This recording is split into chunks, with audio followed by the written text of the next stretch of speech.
All right, what is up, Internet? This is Stu G with DJ Tech Tools, bringing you a couple tricks and tips with the Pioneer TORAIZ SP-16.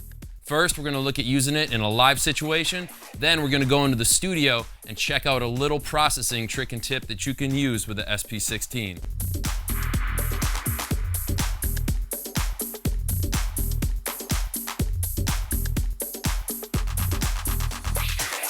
First off, we're going to have to get a link cable connected to the SP-16, to both of our CDJs, and then also to our mixer as well. Now, all those will feed into an Ethernet hub. You can pick up one of these at Amazon or at your local electronics store, but this will allow everything to communicate all together. Then on the SP-16, let's go to the home screen and go to Settings. We're going to scroll down to our sync menu. Take it from the default, scroll down to the Pro DJ Link, and then also under Pro DJ Link settings, we have three different modes. We have BPM, bars, and beat sync. I found that each one of these is very responsive and will actually lock in the SP-16. Now, in the Quantize menu, since we have multiple players that are going to be acting as the master sync, we want to just select auto. That means that whichever is acting as the master, the SP-16 will then connect to it. And as you can see, once we have everything set up and running, the SP-16 will flawlessly follow the tempo of whatever unit is acting as a master.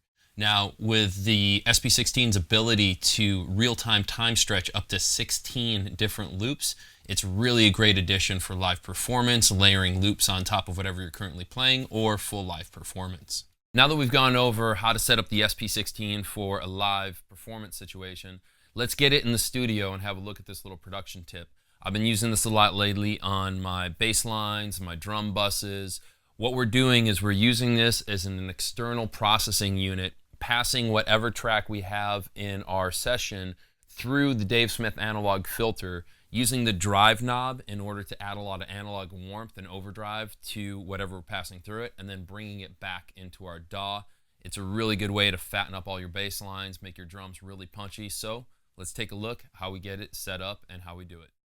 First, let's get everything connected. In my studio, I'm using an Apollo Twin, but this will work with any audio interface. Take a pair of external outs. I used external out 3 and 4 off of the Apollo Twin, and then that runs into the stereo input on the SP-16. Then out of the SP-16, the stereo output will then return back into a stereo input on whatever audio interface you're using. Then on the SP-16, let's select a new scene and insert any blank pattern. This will then activate 16 blank tracks.